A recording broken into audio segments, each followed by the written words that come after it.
Class 12 এর স্টুডেন্টসরা, তোমরা যারা সেমিস্টার 3 দিচ্ছ, তোমাদের জন্য আজকে যে ভিডিওটা রয়েছে সেটা হচ্ছে ইলেকট্রোম্যাগনেটিজম।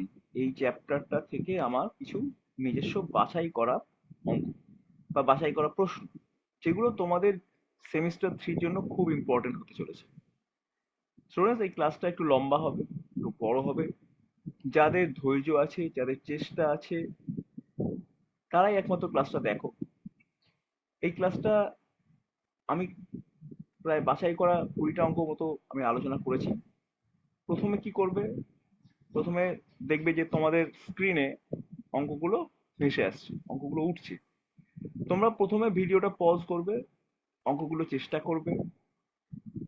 তারপর ঠিক না ভুল হলো সেটা মেলানোর জন্য তুমি ভিডিওটা চালিয়ে তুমি একবার দেখে নেবে যে তোমার আনসার ঠিক আছে কি ভুল আছে।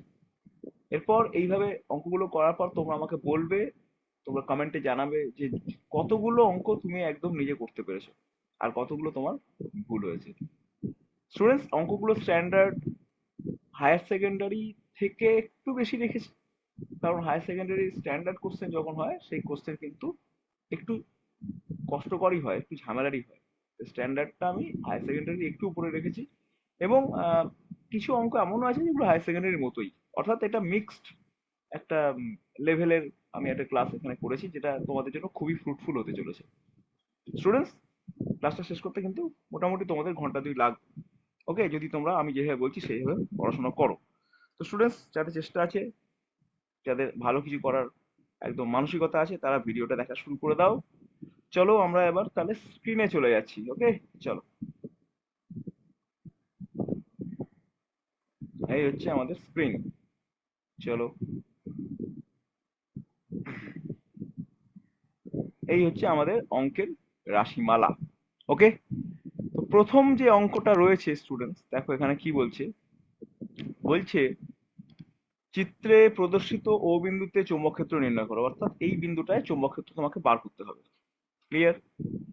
আচ্ছা, আর কি বলেছে দেখি। ছবি দিয়ে দিয়েছে একটা, এবং ওটা বলেছে যে ও বিন্দুটি অনুভূমিক তারের অক্ষে আছে, মানে এটা হচ্ছে অনুভূমিক তার, এই অনুভূমিক তারের অক্ষে আছে, এবং তার দুটো দেখো অসীম দৈর্ঘ্যে, ইনফিনিটি দেওয়া আছে। তোমাকে ও বিন্দুতে ম্যাগনেটিক ফিল্ড বার করতে হবে। এইবার আমার ব্যাপার হচ্ছে যে তুমি এটাকে ভিডিওটা পজ রাখো, ভিডিওটা পজ রেখে অঙ্কটা দেখো সলভ করতে পারো কিনা, তারপরে আমার সলিউশনটা দেখো। ওকে, চলো। আশা করি তোমাদের চেষ্টা হয়ে গিয়েছে। এরপর দেখো আমি কিভাবে করছি। তো এইখানে প্রথমত এটা তো বুঝতে পারছো যে এই যে তারটা, আমি তারগুলোর নামকরণ করে দিই, তাহলে হয়তো তোমাদের বলতে সুবিধা হবে। এ, এটা নাম দাও বি, এই নাম দাও সি। তাহলে সিবি যে তারটা রয়েছে সিবি, এই সিবি তারের জন্য দেখো সিবি তারের অ্যাক্সিসে ও বিন্দুটা রয়েছে। সিবি তারের, সিবি যে তারটা রয়েছে সিবি তারের একদম অক্ষে ও বিন্দুটা রয়েছে। এই সিবি তারের জন্য কিন্তু কোনো ম্যাগনেটিক ফিল্ড এই ও বিন্দুতে হবে না, অর্থাৎ সিবির জন্য ম্যাগনেটিক ফিল্ড জিরো। এখন এবি তারটা যেটা রয়েছে, যেটা এ প্রান্তটা অসীম, এই তারটার জন্য কিন্তু ও বিন্দুতে একটা ম্যাগনেটিক ফিল্ড হবে। সেটা কি করে তুমি ক্যালকুলেট করবে? এখন সেটা ক্যালকুলেট করার প্রথম যে ফর্মুলাটা তোমরা জানো সেটা তো বলে দিচ্ছি আমি, খেয়াল করে দেখো। ফর্মুলাটা হচ্ছে এরকম, একটা ফাইনাইট লেন্থের তার থাকবে, বা হ্যাঁ তার থাকবে। এই তার থেকে একটা লম্ব দূরত্ব চাই, ধরো এই বিন্দুটা তোমার ম্যাগনেটিক ফিল্ড বার করতে বলেছে, তাহলে এই বিন্দুটা তারটা থেকে কতটা দূরে লম্ব দূরত্ব, সেই লম্ব দূরত্বটা যদি ডি হয়, এবং এবার তোমাকে বার করতে হবে, এবার তোমাকে বলতে হবে যে এই ম্যাগনেটিক ফিল্ড কত হবে। ম্যাগনেটিক ফিল্ড হচ্ছে B equal to mu zero I by 4 pi D ব্র্যাকেটের মধ্যে cos theta 1 minus cos theta 2। এইটা হচ্ছে ফর্মুলা। আবার sin theta 1 plus sin theta 2 লেখা যায়। যাই হোক, এই cos থিটা 1 কোনটা? cos থিটা 1 হচ্ছে এই যে প্রান্তটা রয়েছে, এই প্রান্ত থেকে তুমি যদি এইখানে পর্যন্ত একটা দাগ টানো, সরলরেখা টানো, তাহলে এইখানে যে অ্যাঙ্গেলটা হবে কারেন্টের সাথে এই যে ভেক্টরটা তার যে অ্যাঙ্গেলটা রয়েছে, সেটা আমরা থিটা 1 ধরবো। আর এই যে কারেন্টের ডিরেকশন এদিকে, তার সাথে এইখানকার সরলরেখাটা যদি বা আর ভেক্টর তুমি টানো, এখান থেকে যদি আর ভেক্টর টানো, এই আর ভেক্টর এই কারেন্টের ডিরেকশনের সাথে যে অ্যাঙ্গেল করেছে সেইটা হচ্ছে কি থিটা। ওকে, এই ফর্মুলাটা আমি এখানে ব্যবহার করব। এখন এই ফর্মুলা ব্যবহার করতে গিয়ে সমস্যা হচ্ছে, ও বিন্দু থেকে এ বি তারের লম্ব দূরত্বটা কত, এইটাই বার করা খুব কষ্টকর হয়ে যাচ্ছে। তাহলে একটা কাজ করতে হবে, মনে মনে এই এবি তারটাকে একটু বাড়িয়ে নাও, নয় লম্ব টানতে পারছো না তুমি, তাই এবি তারটাকে এবি তারটা মনে সত্যি নয়, এবি তারটা তুমি বাড়িয়ে নাও, নয় লম্ব দূরত্বটা বার করতে পারছো না। ওকে, তাই মনে মনে আমি এটাকে একটুখানি এক্সটেন্ড করলাম, যাতে আমি ও থেকে এবির এবির যে ডাইরেকশন তার উপর একটা পারপেন্ডিকুলার ড্রপ করতে পারি। এইবারে তুমি করবে কি, এই ও বিন্দু থেকে একটা পারপেন্ডিকুলার ড্রপ করে দাও, এই যে করলে ড্রপ, পারপেন্ডিকুলার ড্রপ করে দিলে ও বিন্দু থেকে। এই পারপেন্ডিকুলারটা হচ্ছে তোমার সেই ডি। ঠিক আছে, এই ডিটা কত হবে? খুব সহজ, কারণ এইখান থেকে এইটুকু তোমার বলে দিয়েছে আর, এটা এটা 30 ডিগ্রি, তাহলে এটাও 30 ডিগ্রি, তাহলে এই লম্বটা কত হবে? r sin 30, আর sine 30, that is equal to r/2। এই হচ্ছে তোমার লম্ব দূরত্ব। ওকে, বেশ, তাহলে লম্ব দূরত্ব পেয়ে গেলাম, বেশ ভালো কথা। এইবার আমি করবো কি, এগুলো একটু মুছে দেবো, এগুলো একটু মুছে দেবো, কারণ এরপরে আমি যে অপারেশনটা করবো সেটা অপারেশনটা এগুলো না মুছলে পরে তোমার বোঝানোর সমস্যা হয়ে যেতে হবে। তাহলে আমরা লম্ব দূরত্ব পেয়ে গেছি। ওকে, বেশ, আমাদের তার কিন্তু এই এবি তার, এই যে এইটা বাকি কিন্তু তার ফার কোথাও নেই, লম্ব দূরত্ব আমরা পেয়ে গেছি, এবি থেকে লম্ব দূরত্ব আমাদের হয়ে গেছে, সেটা r/2। এইবারে ওই cos θ1 cos θ2 কে একটু দেখতে হবে কি হয়। তুমি দেখো, এই যে তারটা যে এইভাবে কারেন্টটা যাচ্ছে, এইদিকে কারেন্ট যাচ্ছে এবং এদিকে যাচ্ছে, কারেন্ট ডিরেকশনটা, এটা কারেন্টের ডিরেকশন ধরে নাও তুমি। ওকে, তাহলে কারেন্টের ডিরেকশনের সাথে, এই যে কারেন্টের ডিরেকশনের সাথে তুমি যদি এখান থেকে একটা ভেক্টর টানো, এই একটা ভেক্টর, এই ভেক্টরটা কারেন্টের ডিরেকশনের সাথে কত অ্যাঙ্গেল করেছে বলো দেখি এখানে? 150 ডিগ্রি অ্যাঙ্গেল করেছে, তাই না? তাহলে θ1 কত? θ1 হয়ে গেল 150। এবার এই যে তারটা চলে গেছে, এই ও বিন্দুটা, যদি তুমি এই অসীম এখানে যে একটা দাগ টানো, মানে অসীম দৈর্ঘ্যের তার থেকে তুমি যদি একটা দাগ টানো, দেখো অসীম দৈর্ঘ্যের তার থেকে একটা দাগ দিয়ে টানবে, মনে করো এটা এখান থেকে তুমি একটা আরেকটা আর ভেক্টর টানছো, এই কারেন্টের ডিরেকশন এদিকে, তাহলে এই যে অ্যাঙ্গেলটা, এই অ্যাঙ্গেলটা কত হবে? θ2, θ2 কত হবে? tan2 কত হবে? θ2টা দেখো, তারটা যদি অসীম হয় θ2টা কিন্তু 180 ডিগ্রির দিকে যাবে, অর্থাৎ পাই হয়ে যাবে θ2, হবে না? θ2 tan2 পাই হবে, তাহলে θ2 ও পেয়ে গেলে, θ2 tan2 পাই মানে 180। এইবারে তুমি এই ফর্মুলাটা ব্যবহার করো, তাহলে বি ইকুয়াল টু হবে μ0I/4 পাই, ডি এর জায়গায় তুমি লিখবে r/2, এবার এখানে লিখবে cos 150 মাইনাস cos 180। এবার cos 150 মানে কত?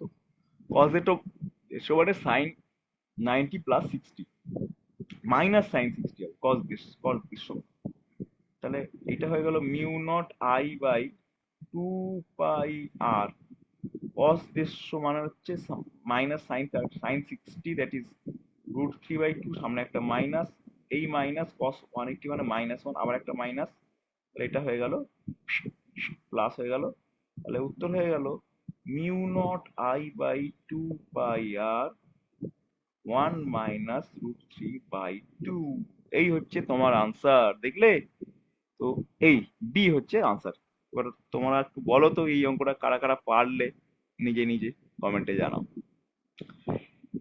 তো এইভাবে অ্যাক্টিভলি যদি তোমরা ক্লাসটা করো, তবেই ক্লাসটা 100% ফ্রুটফুল হবে। আর শুধুমাত্র ভিডিওটা চালিয়ে যদি দেখতে থাকো, হ্যাঁ অঙ্ক হয়তো তুমি বুঝতে পারবে অনেক কিছুই, কিন্তু এটা খুব একটা ফ্রুটফুল হবে না, এটা 60% ফ্রুটফুল হবে যদি শুধুই দেখো। কারণ অনেক অঙ্ক তুমি দেখবে কিন্তু পরীক্ষা হলে দেখা যাবে ওই একই অঙ্ক এসেছে, দেখা যাচ্ছে তুমি আর করতে পারছো না। তাই বেটার হচ্ছে সময় দাও, খাটো অঙ্কগুলো। ওই যে ভিডিওটা দেখতে দেখতে খাতায় অঙ্কটা করো, ভিডিও পজ করো, নিজে চেষ্টা করো, না পারলে আমার সলিউশনটা দেখো। এই প্রসিডিওরেও খাটো, এটা টানা পড়াশোনা করতে হবে তোমার, অনেকগুলো অঙ্ক আছে, এটা আমি বলে দিলাম। তাই এই প্রসিডিওরে করো, তবেই কিন্তু তুমি সফল হবে। ওকে, চলো নেক্সট অঙ্ক চলে যাচ্ছি। এই যে অঙ্কটা রয়েছে, এই অঙ্কটা একটু সহজই আছে, দেখো তোমরা পারো কিনা ভিডিওটা পজ রেখে। বলছে আই অ্যাম্পিয়ার তড়িৎবাহী এল এবং এম দৈর্ঘ্যের একটা সরু পরিবাহীকে বাঁকিয়ে অর্ধবৃত্তাকার করা হলো। অর্থাৎ এরকম একটা পরিবাহী আছে যার দৈর্ঘ্য এল, এইটাকে বাঁকিয়ে দিয়েছে, বাঁকিয়ে কি করেছে? একটা অর্ধবৃত্ত তৈরি করেছে, এইরকম একটা অর্ধবৃত্ত তৈরি করেছে। এই অর্ধবৃত্তের কেন্দ্রে চৌম্বক ক্ষেত্র কত হবে? এই কেন্দ্র হচ্ছে ও, এইখানে চৌম্বক ক্ষেত্র কত হবে? তো স্টুডেন্টস, অর্ধবৃত্তের যে ব্যাসার্ধ, সেই ব্যাসার্ধটা একটু বার করার চেষ্টা করি, ব্যাসার্ধটা কত হতে পারে? এটুকু তো বুঝতে পারছো যে এই যে লেন্থ তারটা, এই যে তারটা এল, এটা মানেই কিন্তু পাশের অর্ধবৃত্তটা, দ্যাট ইজ পাই আর। এখান থেকে তুমি অর্ধবৃত্তের ব্যাসার্ধ আর পেয়ে যাবে এল বাই পাই। এইবারে তুমি অর্ধবৃত্তের মধ্যে দিয়ে তুমি বলেছো যে আই কারেন্ট ফ্লো হয়েছে, আই কারেন্ট ফ্লো হয়েছে। তাহলে অর্ধবৃত্তের কেন্দ্রে উৎপন্ন ম্যাগনেটিক ফিল্ড কি হবে? Magnetic field B is equal to mu not I by two R হচ্ছে পুরবৃত্ত, তাহলে ফোর আর হচ্ছে অর্ধবৃত্ত। তাহলে mu not I by four R, আরটা হচ্ছে অ্যাকচুয়ালি ছোট হাতের আর লিখতে হবে, কারণ ওখানে রেডিয়াসটা আমি ছোট হাতের আর ধরেছি। ফোর আর কত হয় তাহলে? আর এখানে দেখো এটা বলে দিচ্ছি, এল বাই পাই। তাহলে তোমাদের অ্যান্সার হয়ে যাচ্ছে এল বাই পাই। ক্লিয়ার? ওকে, তাহলে এইবার মিউ নট আই বাই এইটা হয়েছে। এইবারে তুমি দেখো একটুখানি মিউ নটের ভ্যালু কত? মিউ নটের ভ্যালু হচ্ছে 4 pi into 10⁻⁷, okay, into I. এবার এখানে চলে আসছে তোমার 4 এর, আর এখানে একটা পাই উপরে গুণ হয়ে যাচ্ছে, তাহলে 4 4 কেটে গেল, থাকলো পরে হচ্ছে pi, pi square, pi square I, pi square I by L into 10⁻⁷, এইটা থাকো, তাই না? এই অ্যান্সারটা হচ্ছে। তাহলে অপশন কোনটা মিলছে বলো দেখিনি? অপশন মিলছে দিস অপশন, অপশন ডি মিলে যাচ্ছে। চলো নেক্সট অঙ্কে আমরা যাই। এই অঙ্কটা কি বলেছে দেখি তো। বলছে এখানে ব্যাসার্ধটা আর ব্যাসার্ধ হবে, হ্যাঁ? আর ব্যাসার্ধ বিশিষ্ট একটি বৃত্তাকার কক্ষপথে একটি ইলেকট্রন প্রতি সেকেন্ডে এন সংখ্যক বার আবর্তন করছে। কেন্দ্রবিন্দুতে উৎপন্ন চুম্বক ক্ষেত্রের মান কত? এটাও সহজ অঙ্ক আছে, তোমরা পারবে। কি করে করবে? তো কেন্দ্রবিন্দুতে উৎপন্ন চৌম্বক ক্ষেত্র, অ্যাকচুয়ালি তার মানে হচ্ছে বৃত্তাকার ব্যাস, মানে চৌম্বক ক্ষেত্র এটা হচ্ছে B equal to mu not I by two R, এইটা যে ফর্মুলা। আই কত বার করতে হবে? আই মানে কি? আই মানে হচ্ছে ইলেকট্রনের মানে চার্জ বাই কত টাইম পিরিয়ড লাগছে, টাইম পিরিয়ড, এটাকে বলে আই। এন সংখ্যক এন সংখ্যক বার যদি আবর্তন করে তাহলে টাইম পিরিয়ড হয়ে যাবে 2 পাই বাই ওমেগা। যদি এন সংখ্যক বার আবর্তন করে তাহলে 2 পাই বাই ওমেগা। ওমেগা হচ্ছে কৌণিক বেগ। ওমেগার জায়গায় কত লিখবে? ওমেগা হচ্ছে কৌণিক বেগ, তাহলে এক সেকেন্ডে এন বার ঘুরছে, তাহলে এন ইন্টু 2 পাই, এত রেডিয়ান ঘুরছে ইন্টু এক সেকেন্ডে বাই ওয়ান, তাহলে এটা হয়ে যাচ্ছে 1/n। তাহলে এখানে হয়ে যাবে ই 1/n, টি এর জায়গায় যদি 1/n বসাও তাহলে এনটা চলে যাবে উপরে, তাহলে এন ই, এই হচ্ছে আই বেরিয়ে গেল। এইবার তুমি সযত্নে মিউ নট আই এর জায়গায় বসিয়ে দাও N E by two R, two R, তাহলে mu N E by two R, এই হচ্ছে এই ম্যাগনেটিক ফিল্ডটা হবে mu naught N E by two R, mu naught N E by two R. Option C আসছে কারেক্ট আনসার। এটা কিন্তু সহজ অঙ্ক ছিল, এটা মনে হয় অনেকেই পারবে তোমরা। ওকে, নেক্সট অঙ্কে চলে যাই। সহজ অঙ্ক তো দিতে হবে, সব কঠিন অঙ্ক দিলে তো মুশকিল, আস্তে আস্তে আস্তে আস্তে আসবে, দেখবে একটু কম, বেশ সুন্দর সুন্দর অঙ্ক তুমি পাবে। বলছে একটি তড়িৎগ্রস্ত কণা সমসত্ব চৌম্বক ক্ষেত্রে আর ব্যাসার্ধের বৃত্তাকার পথে আবর্তন করছে। যদি কণাটির শক্তির পরিমাণ দ্বিগুণ করা হয়, এটা শক্তি বলতে গতিশক্তি বোঝানো হচ্ছে, গতিশক্তি, গতিশক্তির পরিমাণ দ্বিগুণ করা হয়, তাহলে নতুন ব্যাসার্ধ কত হবে? দেখো তো এটা পারো না কিনা। ভিডিও পজ রাখো। ওকে, হয়ে গেছে করা, চলো আমার আমার সাথে দেখে নাও। তো এখানে নতুন ব্যাসার্ধ কত হবে জানতে চাইছে। আচ্ছা, ব্যাসার্ধ এমনি ফর্মুলা কি? ব্যাসার্ধ মানে হচ্ছে খেয়াল করে দেখো এমভি বাই কিউবি, এই হচ্ছে ব্যাসার্ধের ফর্মুলা, তাই না? যখন ঘোরে মানে ম্যাগনেটিক ফিল্ড বি এ যখন কোনো চার্জ পার্টিকেল কিউ ভেলোসিটিতে ঢোকে, যার ভেলোসিটি ভি, এই কিউ চার্জ যখন ভেলোসিটি ভি নিয়ে ঢোকে তখন সে সার্কুলার সার্কুলার পথ ফলো করে, সেই পাথের ব্যাসার্ধ হচ্ছে এইটা, এই হচ্ছে সেই formula R equal to M V by Q B. এখন নতুন যে এমভি মানে অ্যাকচুয়ালি কি বলতো, এমভি মানে কিন্তু মোমেন্টাম, তাহলে আর ইকুয়াল টু আমি লিখতে পারি মোমেন্টাম পি বাই কিউবি, এটাও লিখতে পারি, পি হচ্ছে মোমেন্টাম, এটাও লিখতে পারি। এবারে মোমেন্টাম মানে কি? মোমেন্টাম মানে হচ্ছে, তুমি একটু খেয়াল করো, মোমেন্টাম মানে হচ্ছে root over two into mass into kinetic energy, এই হচ্ছে। তাহলে রেডিয়াসের যে ফর্মুলাটা আসছে সেটা সমান কি আসছে? Root over two M E, যেখানে ই হচ্ছে kinetic energy, divided by Q into B, এই ফর্মুলাটা আসছে। এইখানে বলছে তোমার গতিশক্তির পরিমাণ যদি দ্বিগুণ করে দেওয়া হয়, তার মানে এই আর ড্যাশ যেটা হবে সেটা এই যে 2m এই গতিশক্তিটা করে দেবে দ্বিগুণ, অর্থাৎ 2e করে দেবে বাই কিউ। এই 2e যদি করে দেয়, 2 দুগুণে 4 হয়ে যাচ্ছে, তাহলে একটা √2 বেরিয়ে আনো, বাকি এখানে 2mই রইলো পড়ে বাই কিউবি। তাহলে √2, আর এইটা তো তোমার আগেকার আরটা আর, তাহলে ব্যাসার্ধ হয়ে যাবে √2r, অপশন এ। হয়ে গেছে তো? এটা পেরেছিল তো নাকি অনেকে? এটাও পারারই কথা, কঠিন অঙ্ক তো নয়। মোটামুটি যাদের সিলেবাস শেষ হয়ে গেছে, রিভিশনও করে নিয়েছো, তারা এগুলো সহজেই পারবে, কিছু কিছু অঙ্ক সহজেই পারবে। ওকে। আর যারা সিলেবাস জাস্ট শেষ হয়েছে, রিভিশন হয়নি, তারা এই ভিডিওটা দেখতে দেখতে রিভিশন গুলো করো। যে ফর্মুলাগুলো আমি বলবো সেই ফর্মুলাগুলো মাইন্ডে আবার রিকল করো, অ্যাক্টিভ রিকল করো। এই অ্যাক্টিভ রিকল যখন করবে, তোমার কিন্তু একটা পার্মানেন্ট মেমোরিতে স্টোর হবে ব্যাপারটা। অ্যাক্টিভ রিকল মানে যেটা মনে পড়ছে না সেটা মনে করার চেষ্টা করো, না মনে পড়লে একটু বইটা দেখে নাও যে এই ফর্মুলাটা বইয়ে আছে, বা খাতায় খুলে দেখে নাও তোমার স্যার যেখানে পড়িয়েছে, তারপর মেলাও, তারপর অঙ্কটা দেখো, তুমি বুঝতে পেরে যাবে, ভালো রকম পড়া হয়ে যাবে চ্যাপ্টারটা। এই অঙ্কগুলো দেখলে পরে তোমার ইলেকট্রোম্যাগনেটিক যে চ্যাপ্টার রয়েছে, ইলেকট্রোম্যাগনেটিজম, তার রিভিশনটাও হয়ে যাবে। ওকে। যার একদমই পড়া হয়নি তার কথা আলাদা, সে কিছুই বুঝতে পারবে না। একদমই ইলেকট্রোম্যাগনেটিক ইন্ডাকশন যার পড়া হয়নি, সেই ইলেকট্রোম্যাগনেটিক ইন্ডাকশনটা আগে পড়ে নিয়ে তারপর ভিডিওটা দেখো। ওকে। চলো।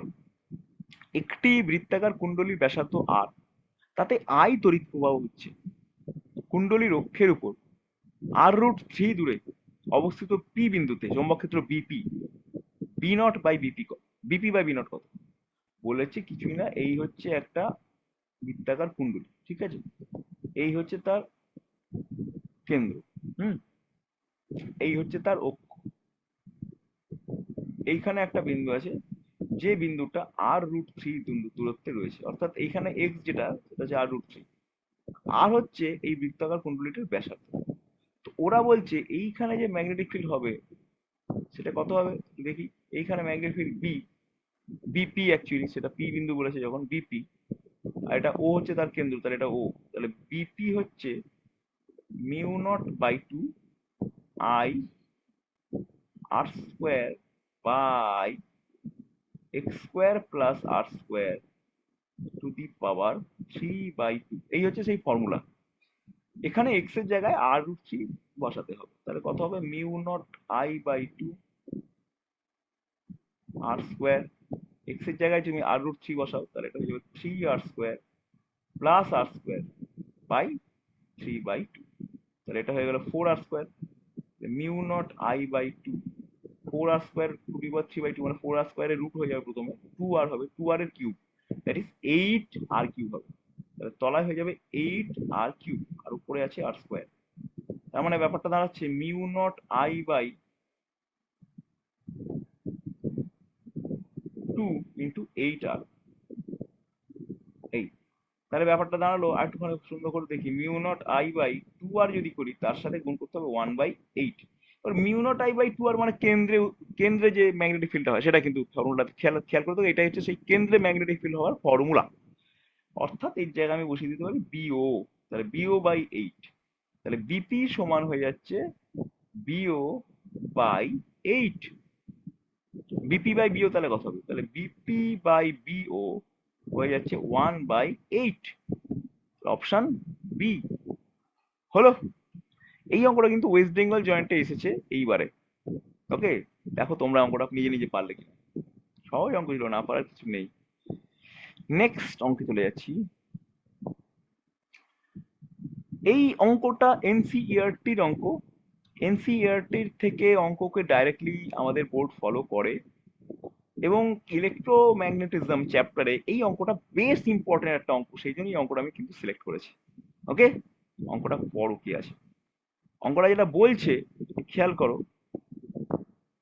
দুটো সমান ব্যাসার্ধের বৃত্তাকার পরিবাহী কুণ্ডলীর প্রত্যেকটির ব্যাসার্ধ আর, কুণ্ডলী দুটির কেন্দ্রের দূরত্ব আর, উভয় কুণ্ডলীতে একই তড়িৎ প্রবাহ আই একই দিকে প্রবাহিত হচ্ছে, কুণ্ডলীর মধ্যবিন্দু ও খুব কাছে কাছে কাটা ক্ষুদ্র অঞ্চলে চৌম্বক ক্ষেত্র সুষম। তার মানে দুটো ওরা এরকম কয়েল নিয়েছে, বুঝলে কিনা, এরকম একটা কয়েল নিয়েছে, একটা কয়েল নিয়েছে, এবং সেম টু সেম আরো একটা কয়েল ওরাও নিয়েছে, সেম টু সেম আরো একটা কয়েল নিয়েছে, সেম টু সেম আরো একটা কয়েল নিয়েছে। এই হচ্ছে সেই কয়েলটা, এই কয়েলটা একদম মুখোমুখি রেখেছে, বুঝলে কিনা। এবং এদের যা ব্যাসার্ধ সেই পরিমাণ এরা কিন্তু জায়গা ছেড়েছে। ওকে, অর্থাৎ এই দুটো কয়েলের মধ্যে যে ব্যাসার্ধ সেটা কত সেটা দেখে নিই। এই দুটো কয়েলের মধ্যে ব্যাসার্ধ হচ্ছে এই হচ্ছে sorry, দূরত্ব, এই দুটো কয়েলের দূরত্ব। এবং দুটো কয়েলে একই দিকে কারেন্ট ফ্লো হচ্ছে, মানে এই কয়েলে যদি তোমার এই দিকে কারেন্ট ফ্লো হয় তাহলে এই কয়েলেও কিন্তু এই দিকেই কারেন্ট ফ্লো হচ্ছে, দুটোই একই দিকে কারেন্ট ফ্লো হচ্ছে। ওকে, এবং এদের মধ্যবর্তী দূরত্ব বলে দিয়েছে আর, এই এদের ব্যাসার্ধ আর, এদের প্রত্যেকটা ব্যাসার্ধ আর, এবং এই দূরত্বটা বলে দিয়েছে আর।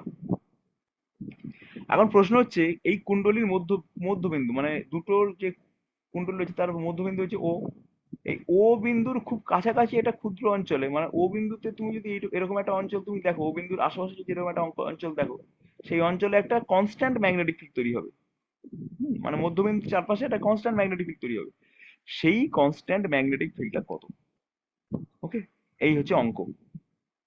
তো স্টুডেন্টস, এইটা অঙ্কটা করতে গেলে তোমাকে কি করতে হবে, এই মিড পয়েন্টটা, যদি মিড পয়েন্টের রেজাল্টেন্ট ম্যাগনেটিক ফিল্ড যদি বার করে দাও তাহলেই হবে। কারণ ওইটুকু অঞ্চল জুড়ে যদি ম্যাগনেটিক ফিল্ডটা কনস্ট্যান্ট থাকে তাহলে মিড পয়েন্টও কিন্তু ম্যাগনেটিক ফিল্ডটার ভ্যালু আশেপাশের যা ভ্যালু তার সাথে সমান। বোঝা যাচ্ছে? মানে মিড পয়েন্ট জুড়ে যদি একটা অঞ্চলে ম্যাগনেটিক ফিল্ড, মানে ধরো এরকম একটা ম্যাগনেটিক ফিল্ড হয়েছে যেটা এইটুকু অঞ্চল জুড়ে, এই ধরো এইটা মনে করো তোমার এক্স ডিস্টেন্স, মানে ডিস্টেন্স, আর এটা মনে করো ম্যাগনেটিক ফিল্ড। তার মানে এইটুকু অঞ্চল জুড়ে ম্যাগনেটিক ফিল্ড ইউনিফর্ম, তার মানে তো আমি বুঝতে পারি এইখানে যা ভ্যালু, এখানে যা ভ্যালু, এখানে যা ভ্যালু, এখানে যা সব ভ্যালুগুলো একই। তাহলে কিছুই না, তুমি মিড পয়েন্টে যে ভ্যালু সেটা ক্যালকুলেট করে দিলেই তোমার পুরো এখানে এখানে এখানে যা ভ্যালু সেই ভ্যালুগুলো বেরিয়ে যাবে, যে কোনো একটা ভ্যালু। মিড পয়েন্টের ভ্যালুটা বার করলেই তো তোমার বুঝতে পেরে যাবে যে ইউনিফর্ম ম্যাগনেটিক ফিল্ডের ভ্যালু কত।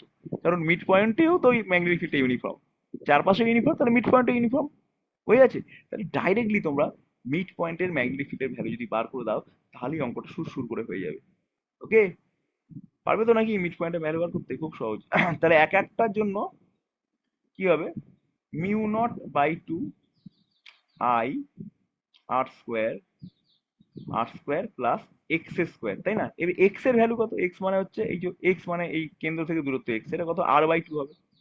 তাহলে আমরা একবারই এক্স এর জায়গায় আর বাই টু এর স্কোয়ার বসে দিচ্ছি। আর বাই টু এর স্কোয়ার মানে কি রে? আর বাই টু এর স্কোয়ার মানে আর স্কোয়ার বাই ফোর। তাহলে আর স্কোয়ার বাই ফোর বসিয়ে দিচ্ছি। এই তাকে আবার রুট ওভার এই তিনের দুই, এইটা হচ্ছে। আবার এইটার জন্য তো এখানে একই দিকে ম্যাগনেটিক ফিল্ড হবে, দুটোতে একই কারেন্ট প্রবাহ হচ্ছে, একই দিকে প্রবাহ হচ্ছে, তাহলে এ যদি এদিকে কারেন্ট ম্যাগনেটিক ফিল্ড দেয় তাহলে ওইটাও কিন্তু এদিকেই ম্যাগনেটিক ফিল্ড দেবে, তাহলে দুটো ম্যাগনেটিক ফিল্ড কিন্তু একই সাথে একই দিকে। অর্থাৎ এদের রেজাল্টেন্ট যেটা হবে সেটা হবে বি রেজাল্টেন্ট, এটা হয়ে যাবে এই গোটা জিনিসটাকে দুই দিয়ে গুণ করলে বেরিয়ে যাবে। ঠিক আছে, বি রেজাল্টেন্ট এইটাই কিন্তু তোমার ইউনিফর্ম ম্যাগনেটিক ফিল্ড। তাহলে এবার ক্যালকুলেট করে নাও, এবার আর কোনো ব্যাপারই না। তাহলে এই দুই কেটে দাও, তাহলে মিউ আই হলো এটা উপরে, এখানে হলো আর স্কোয়ার। হুম, তলায় কি হচ্ছে দেখো দেখিনি, তলায় হচ্ছে four square five, five R square by four by তিনের দুই এসছে। Okay, mu I R square by, এটা হয়ে যাবে ফাইভ রুট ফাইভ, এটা হয়ে যাবে আর কিউব, তলায় হয়ে যাবে চারের রুট করলে কত হয়? দুই, দুইয়ের কিউব মানে আট।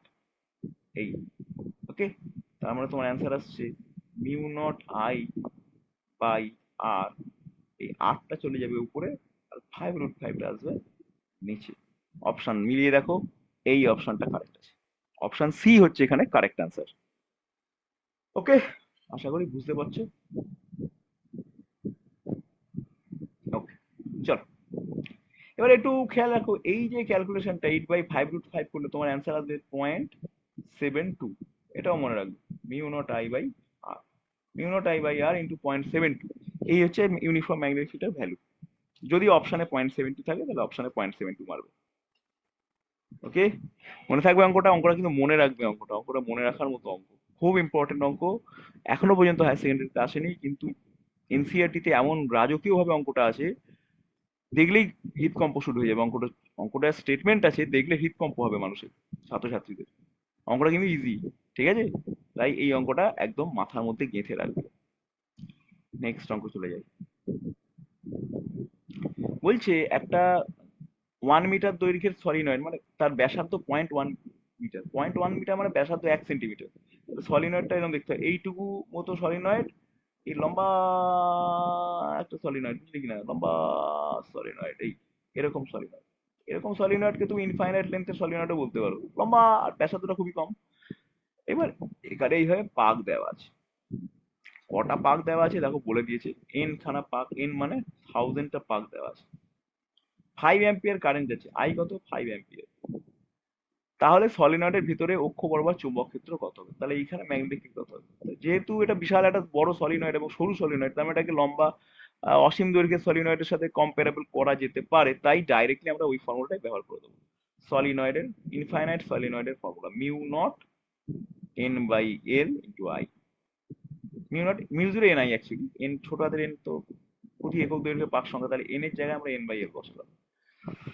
মিউ নট মানে কত? মিউ নট মানে হচ্ছে 4 পাই ইন্টু 10⁻⁷। এন কত? এন হচ্ছে গিয়ে 1000টা পাক আছে। লেন্থ কত? লেন্থ হচ্ছে 1 মিটার। আই কত? 5 অ্যাম্পিয়ার। তাহলে 4×5 = 20, 4×5 = 20 পাই। ওকে, 20 পাই, এখানে 10⁻⁷ আর +3 কত হয়? -4 হয়। তাহলে 2 পাই ইন্টু 10⁻, একটা 10 শূন্য গুণ হয়ে গেলে 10⁻³ হয়। তাহলে এই হচ্ছে answer, option A is the correct answer. হলো? বেশ, নেক্সট অঙ্কে আমরা যাচ্ছি এবার। বলছে একটি ফাইনাইট লেন্থের সলিনয়েড প্রতি একক পাক সংখ্যা বলে দিয়েছে, ফাইনাইট লেন্থের সলিনয়েড বলে দিয়েছে, এবং এর এর মধ্য দিয়ে 4 অ্যাম্পিয়ার তড়িৎ প্রবাহ হচ্ছে। পি বিন্দুটি সলিনয়েডের একটা প্রান্তে আছে, তার অক্ষের উপর অবস্থিত। মানে সলিনয়েডটা একটু আঁকি আমরা, মানে একটু ফাইনাইট লেন্থের সলিনয়েড বলেছে। ফাইনাইট লেন্থ মানে সলিনয়েডটা একটু অন্যরকম দেখতে হবে। ফাইনাইট লেন্থের সলিনয়েড বলতে এই সলিনয়েডটা এঁকে দিচ্ছি তোমাদেরকে, এই সলিনয়েড এঁকে দিচ্ছি। ওকে, এই সলিনয়েড।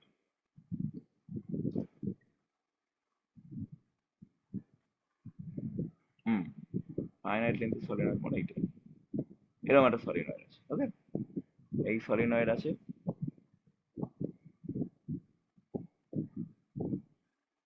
এই, এবার এখানে পা, বিভিন্ন রকম পাক আছে, এইভাবে এইভাবে এই পাক গুলো ধরো দিয়েছি। সলিনয়েড পাক গুলো আমি আর আঁকছি না।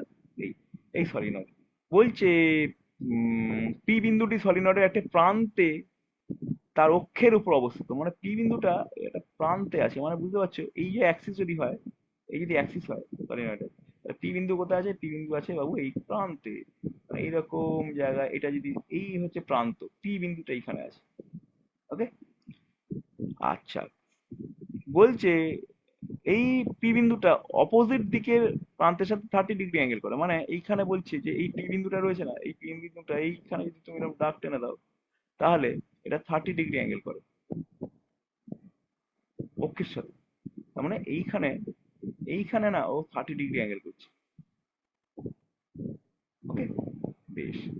প্রশ্ন হচ্ছে ম্যাগনেটিক ফিল্ড কত? পি, পি পয়েন্টে ম্যাগনেটিক ফিল্ড কত? ওকে, তো স্টুডেন্টস এই অঙ্কটা তুমি কিভাবে করবে? দেখো তো অঙ্কটা কারা নিজে নিজে পারো, আমি একটু সময় দিচ্ছি, ভিডিও পজ করে নিজে করার চেষ্টা করো তো। হয়েছে? এবার আমি করছি।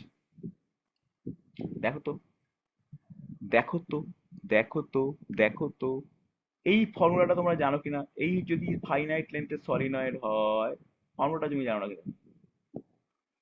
হ্যাঁ, ফাইনাইট লেন্থের সলিনয়েড যদি অক্ষের উপর এই একটা বিন্দু হয় পি, এবার তুমি যদি এরকম একটা লম্ব টানো ওখান থেকে অক্ষের ওই সলিনয়েডের সারফেসের উপরে, হলো, দিয়ে তুমি যদি এইখানে একটা দাগ টানো, এইখানে একটা এইভাবে একটা ভেক্টর টানো, আর ভেক্টর, তাহলে যদি এইখানে একটা φ1 অ্যাঙ্গেল হয়, এখানে একটা φ2 অ্যাঙ্গেল হয়, তাহলে সব এই ফাইনাইট লেন্থের সলিনয়েডের ম্যাগনেটিক ফিল্ড, পি বিন্দুতে ম্যাগনেটিক ফিল্ড হবে μ0 n I/2। μ0 n I হচ্ছে ফাইনাইট লেন্থ, ইনফাইনাইট লেন্থের সলিনয়েড μ0 n I।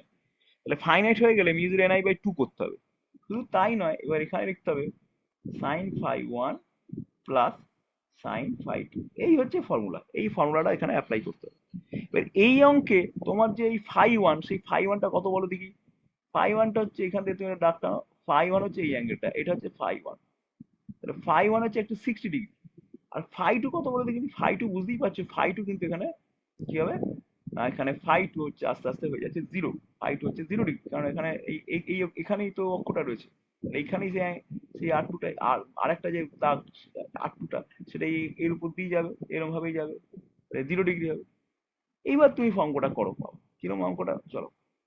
তাহলে এখানে ম্যাগনিফিক বি হয়ে যাবে μ0 এন, মানে ওরা বলে দিয়েছে এন, μ0 ni/2 sin phi 1 এর জায়গায় বসবে sin 60 প্লাস sin phi 2 এর জায়গায় বসবে sin 0, মানে sin 0। তাহলে মিউ নট ভ্যালু কত, মিউ নট বসিয়ে দাও ভ্যালু।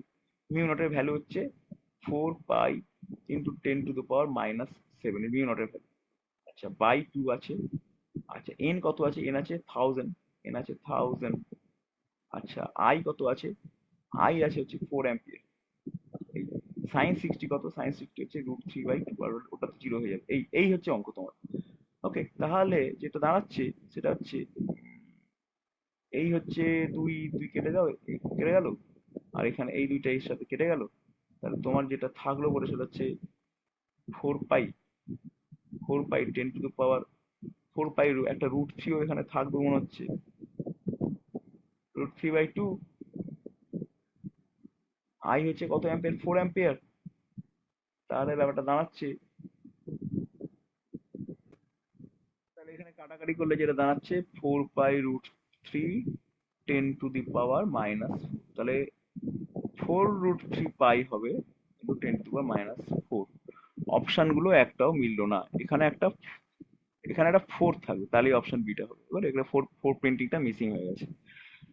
ওকে, বোঝা গেল অঙ্ক কিভাবে করবে, আশা করি বোঝা গেল। নেক্সট যে অঙ্কটা রয়েছে এটাও বেশ ভালো, একটা সুন্দর একটা অঙ্ক আমি এখানে সিলেক্ট করেছি। এই অঙ্কটা কিভাবে বলতো, এই অঙ্কটা বলছে এল দৈর্ঘ্যের একটা বর্গাকার অঞ্চলের মধ্যে দিয়ে একটি সমসত্ব চৌম্বক ক্ষেত্র রয়েছে, বি রয়েছে, কিছুই না, একটা একটা কিউ চার্জকে এইভাবে ভি ভেলোসিটিতে ছুড়ে দেওয়া হয়েছে। তাহলে ভি ভেলোসিটিটা কত হলে ওই চার্জটা বলবে 1 নম্বর তল দিয়ে বর্গাকার অঞ্চল দিয়ে বেরিয়ে যাবে, মানে 1 নম্বর তল দিয়ে বেরোবে। মানে এই যে চার্জটা তো সার্কুলার পাথ অবলম্বন করবে, তাহলে সার্কেলটা কত হবে যাতে 1 নম্বর তল দিয়ে বেরোবে, মানে সার্কেলটা এরকম এইরকম হতে হবে। দেখো তুমি, এরকম যদি এটা সার্কেল ফর্ম করে, যেটা কিনা এই দিক দিয়ে এই 1 নম্বর তল দিয়ে বেরিয়ে যাচ্ছে, তাহলে ম্যাক্সিমাম কত ভেলোসিটি হলে ওটা 1 নম্বর তল দিয়ে বেরিয়ে আসবে। এই হচ্ছে অঙ্ক, বুঝতে পেরেছো? মানে ঢুকেই তো তো ঘুরতে লাগবে, ঢুকে এরকম ঘুরতে লাগবে, বলছি কত ভেলোসিটি দিলে ঘুরে এইদিকে পাট করে বেরিয়ে চলে যাবে, 1 নম্বর তল দিয়ে বেরোবে, এইটা অঙ্ক দিয়েছে। তাহলে 1 নম্বর তল দিয়ে বেরোচ্ছে মানে তুমি এটা খেয়াল করে দাও, তুমি তো জানো যে, তুমি জানো এটা খেয়াল করে দেখো যে এই যে রেডিয়াসটা হয়, এই রেডিয়াসটা কত হয়, mv/qb হয় না, হয়তো রেডিয়াসটা। এখানে আর কত হচ্ছে বলতো, এখানে আর হচ্ছে, খেয়াল করে দেখো প্রত্যেকটা লেন্থ যদি এল হয় তাহলে এইখান থেকে এই ডিস্টেন্সটা তো রেডিয়াস, তাহলে এই রেডিয়াসটা হয়ে যাচ্ছে, খেয়াল করে দেখো l/2, তার আবার 2 মানে l/4 হচ্ছে R। তাহলে আর এর জায়গায় তুমি অনায়াসে l/4 বসাও, দিয়ে mv/qb করো, দিয়ে এখান থেকে তুমি ভেলোসিটি বার করো, v সমান কি হবে, qbl/4। এই হচ্ছে ফার্স্ট অঙ্কটা। সেকেন্ড যে অঙ্কটা বলেছে কত ভেলোসিটিতে ছুড়লে, আরেকটু ভেলোসিটি যদি বেশি করে দাও তাহলে এর সোজা বেরিয়ে যাবে। বলছে কত ভেলোসিটিতে ছুড়লে 2 নম্বর তল দিয়ে জাস্ট বেরো, 2 নম্বর তল দিয়ে বেরো মানে জাস্ট 2 নম্বর তল দিয়ে বেরো, মানে এর থেকে একটু বেশি করলে এদিক দিয়ে বেরিয়ে যাবে, কিন্তু আরেকটু বেশি যদি ছোড়া মানে জাস্ট 2 নম্বর তল দিয়ে বেরোবে, মানে কোনো রকমের 2 নম্বর, মানে আরেকটু বেশি হলে এই পাশের 3 নম্বর তল দিয়ে বেরিয়ে যেত, কিন্তু এমন ভাবে ছুড়েছে যাতে ও কোনো রকম ভাবে 2 নম্বর তল দিয়ে, মানে এইভাবে বেরোবে, এইভাবে বেরোবে। ওকে, এইভাবে ও বেরোবে, এইভাবে বেরোবে। এইদিকে বেরোনোর পরে তো আর সার্কুল করবে না, এর বেরোনোর পরে স্ট্রেট লাইন হয়ে যাবে, এদিকে যাবে বাঁক হয়ে যাবে, স্ট্রেট যাবে, স্ট্রেট যাবে। এই বেরোনোর পরে আবার কেন সার্কেল করবে, ম্যাগনিফিক থেকে বেরিয়ে যেত। তাহলে এই হচ্ছে ব্যাপার। তাহলে এই রকম যদি হয় তাহলে এর ব্যাসার্ধটা কোথায়, তাহলে এটাকে বুঝতে পারছো যে ব্যাসার্ধ যে কেন্দ্র যেখানেই হোক না কেন, যেখানেই থাকো কেন্দ্র, সেই কেন্দ্র এর সাথে 90 ডিগ্রি কোণ করবে, এটুকু তো শিওর, তাই না? এবং এবং কেন্দ্রটা একটু খেয়াল করে দেখো,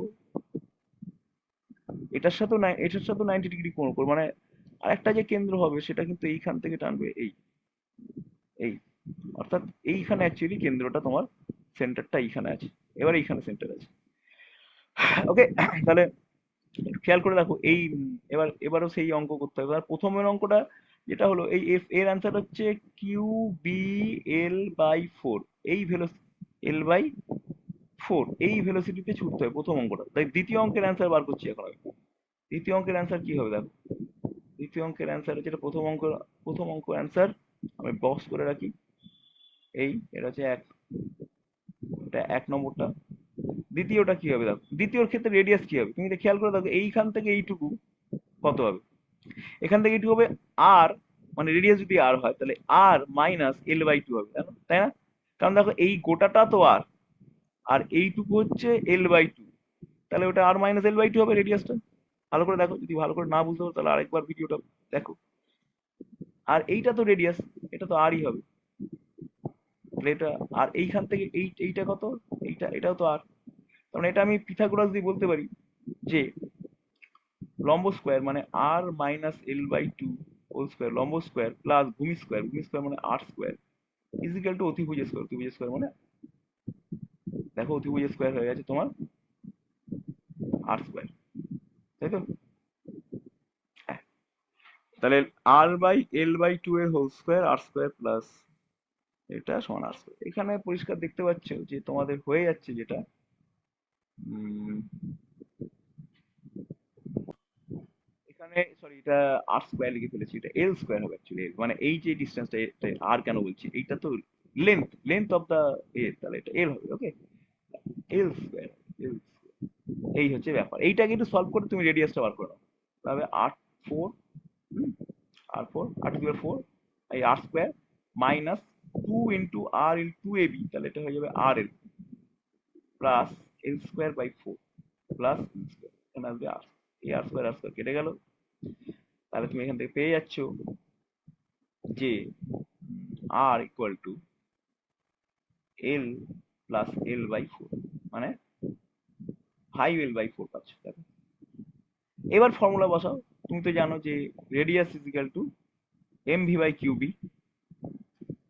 MV/QB এটা রেডিয়াস তুমি জানো।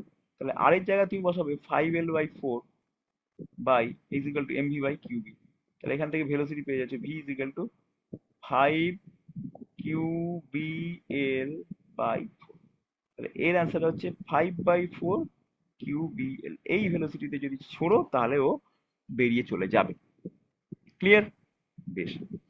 এর পরে প্রশ্ন দিয়েছে আধানটা যখন 2 নম্বর তল দিয়ে বেরিয়ে যাবে তখন নির্গমন মুহূর্তে এর বেগের দিকটি উপরের বাহুর সাথে কত কোণ উৎপন্ন করবে, মানে এই যে বেরিয়ে যাবে যখন তখন কত অ্যাঙ্গেল তৈরি করবে, এটা আরেকটা প্রশ্ন দিয়েছে। তো স্টুডেন্টস তুমি একটু খেয়াল করে দেখো, একটু খেয়াল করে দেখো, যদি যদি মনে করো এইখানে থিটা অ্যাঙ্গেল করেছে, তাহলে একটু খেয়াল করে দেখো এ কিন্তু এই অ্যাঙ্গেলটাও তার থিটা হবে, তাই জন্য এই অ্যাঙ্গেলটাও কিন্তু থিটা হবে। ক্লিয়ার? তাহলে থিটাটা কি করে বার করবে? খুব সিম্পল, থিটা তুমি পরিষ্কার চোখ দিয়ে দেখতে পাচ্ছ যে সাইন থিটা সমান কি আছে দেখো, সাইন থিটা সমান হচ্ছে কি আসছে, লম্ব বাই অতিভুজ, মানে সাইন থিটা মানে হচ্ছে R - L/2 বাই অতিভুজ, দ্যাট ইজ আর। এটা হচ্ছে সাইন থিটা। তোমরা তো আর মানে জেনে গেছো, আর মানে কি, আর মানে হচ্ছে গিয়ে, ওই যে বার করলাম আরটা কত একটু আগে, 5L/4। তাহলে আর এর জায়গায় 5L/4 বসাও। হুম, আর এর জায়গায় 5L/4 বসিয়ে দাও। তাহলে 5L/4 মাইনাস L/2 কত হয়? 5L/4, 5L/4 মাইনাস এটা হয়ে যাবে 2L/4, দ্যাট ইজ হয়ে যাবে 3L/4। তার মানে 3L/4, আর তলায় আর মানে কি 5L/4। তাহলে এখানে L/4 কেটে গেল, 3/5 আনছে তোমার আনসার আসছে। হয়ে গেল? সরি এখানে এটা সাইন থিটাটা ভুল দিলে মনে হচ্ছে গো। সাইন থিটা, থিটা তো, তাহলে সাইন থিটা হবে লম্ব বাই অতিভুজ, না ভুল হয়ে গেছে, কস থিটা হয়ে গেছে, কস থিটা হয়ে গেছে রে গো। এটা হয়ে গেছে কস থিটা, সরি সরি, মানে এটা যেটা করেছি এটা কস থিটা লিখেছি আমি, এটা ভূমি বাই অতিভুজ হয়ে গেছে, কস থিটা, এটা কস থিটা বেরোবে, তাহলে কস থিটা সমান 3/5 পেয়েছি। তাহলে এখানে যে অ্যাঙ্গেলে বেরোবে সেটা হচ্ছে theta is equal to cos inverse, যে অ্যাঙ্গেলে বেরোবে theta is equal to cos inverse 3/5, এই অ্যাঙ্গেলেও বেরোবে উপরে বাহুটার সাথে। হলো? তো এই অঙ্কটা অনেকের একটু কঠিন বলে মনে হতে পারে, তাই আমি সাজেস্ট করব এই অঙ্কটা একদম নিজের চেষ্টা আরেকবার করার চেষ্টা করো, ভিডিও না দেখে। আমি যে কনসেপ্টটা বললাম সেটা তো বুঝেছো, আরেকবার করার চেষ্টা করো, ভিডিও পজ রেখে এই দেখে নেওয়ার পরে আরেকবার করার চেষ্টা করো। যদি না পারো তাহলে এই জায়গাটাই আরেকবার চালিয়ে দেখো, যতক্ষণ না না বুঝতে পারো এই জায়গাটাই বারবার চালিয়ে চালিয়ে তুমি দেখো, ঠিক বুঝতে পেরে যাবে। ওকে, কি হলো ঘটনাটা? এই অঙ্কটা inspired by H C Verma. H C Verma স্যারের বইতে এরকম একটা অঙ্ক আছে। এখান থেকে সেঙ্গেজ পাবলিকেশন এরকম ধরনের অঙ্ক আরেকটা বানিয়েছে জিনিসটাকে ফলো করে।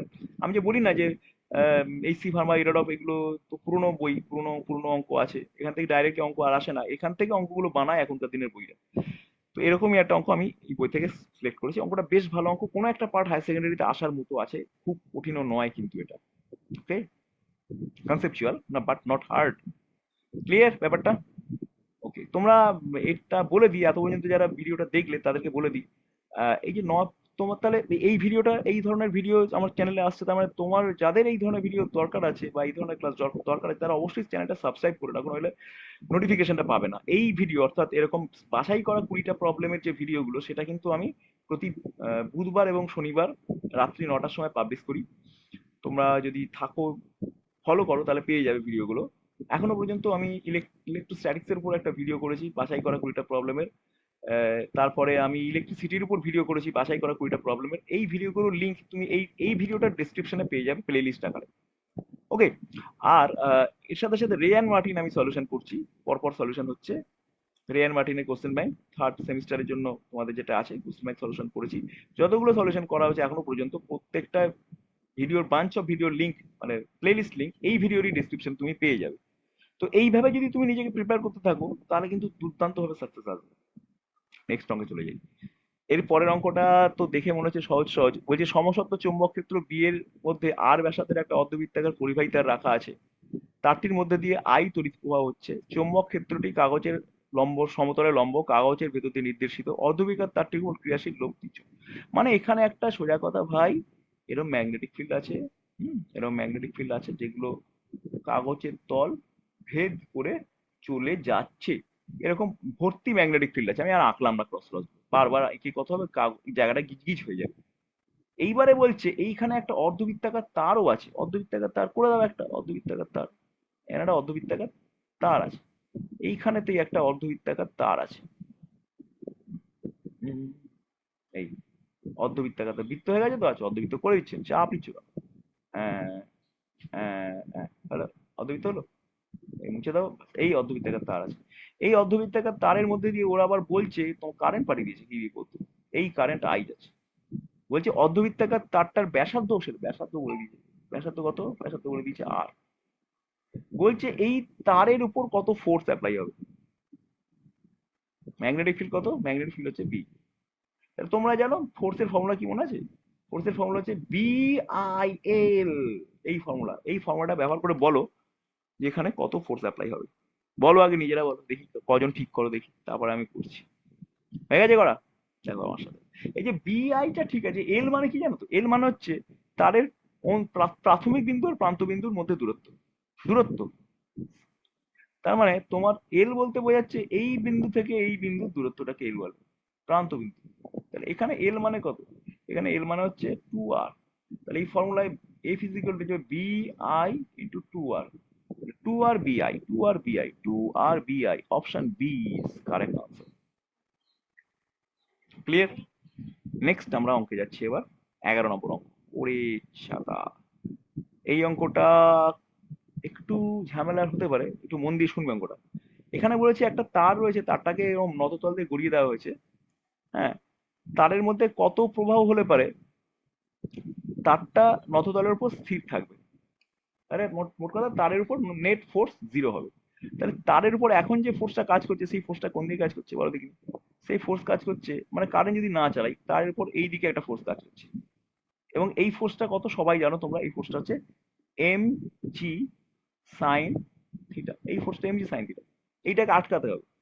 এখন তারের মধ্যে দিয়ে যদি কারেন্ট তুমি চালিয়ে দাও, এই দিক বরাবর যদি কারেন্ট চালিয়ে দাও, তাহলে কারেন্ট চালালে যে ফোর্স তৈরি হবে, সেটা ফোর্সের ফর্মুলা তুমি জানো নিশ্চয়ই, সেটা হচ্ছে F is equal to I into L cross B.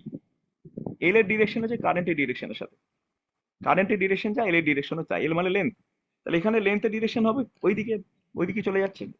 তাহলে ওই লেন্থের সাথে বি যদি ক্রস করো, মানে এই যে এই দিকে লেন্থ ভেক্টরটা আছে, এই ভেক্টরের সাথে যদি বি ভেক্টর ক্রস করো, ক্রস করলে তুমি দেখবে একদম এই দিক বরাবর একটা ফোর্স তুমি পাবে। একদম এরম বরাবর একটা ফোর্স পাবে, এরম একটা ফোর্স পাবে, এটা পাবে। এই ফোর্সটা পাবে, সেটা কত হবে? সেটা হচ্ছে এদিক বরাবর ফোর্স হবে, এফ ইজ ইকুয়াল টু হবে বি আই এল। এই ফোর্সটা তুমি পাবে এই দিক বরাবর, এই দিকটা পেলাম এই ক্রস প্রোডাক্ট করে। এই ফোর্সের যে কম্পোনেন্টটা, এই ফোর্সের যে কম্পোনেন্টটা এই দিক বরাবর আছে, সেই কম্পোনেন্টটাকে সেই কম্পোনেন্টটা এমজি সাইন থিটাকে আটকাবে। তাহলে এই কম্পোনেন্টটা কত হবে? এইটা যদি থিটা হয়, এটাও থিটা। হুম, তাহলে হবে B I L cos theta. এই বিআইএল কস থিটাটা যখন এমজি সাইন থিটার সাথে সমান হয়ে যাবে, তখন তারটা পড়বে না বা সমবেগে পড়বে।